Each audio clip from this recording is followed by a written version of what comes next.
গতকাল অর্থাৎ 22শে মার্চ ছিল মদারাটের মহোৎসব। মদারাট রক্ষাকালী মাতার পূজা বার্ষিকী। বহু প্রাচীন এই উৎসব, এই রক্ষাকালী মাতার বার্ষিক পূজোৎসব।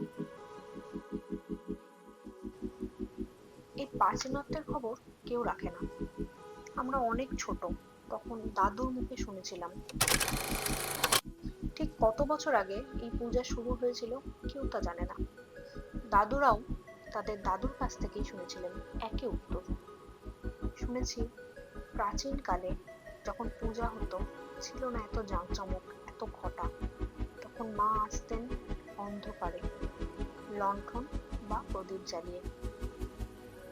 এক বট গাছের গোড়ায় খড়ের চালের নিচে নাকি পূজা হতো। ছিল না মন্দির।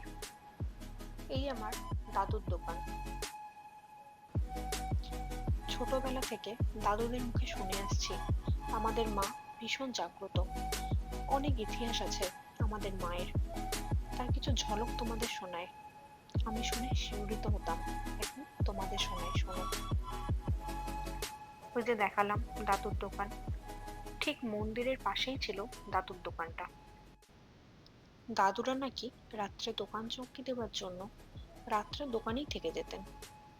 আর মাঝরাত এলেই শোনা যেত কোনো এক মহিলার নুপুরের আওয়াজ।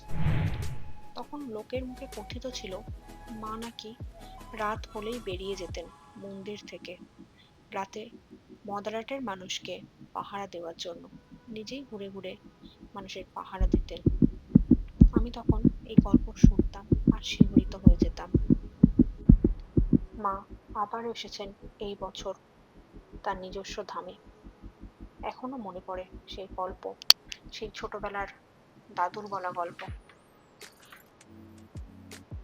এরকম আরো অনেক গল্প আছে জানো তো আমাদের মাকে নিয়ে।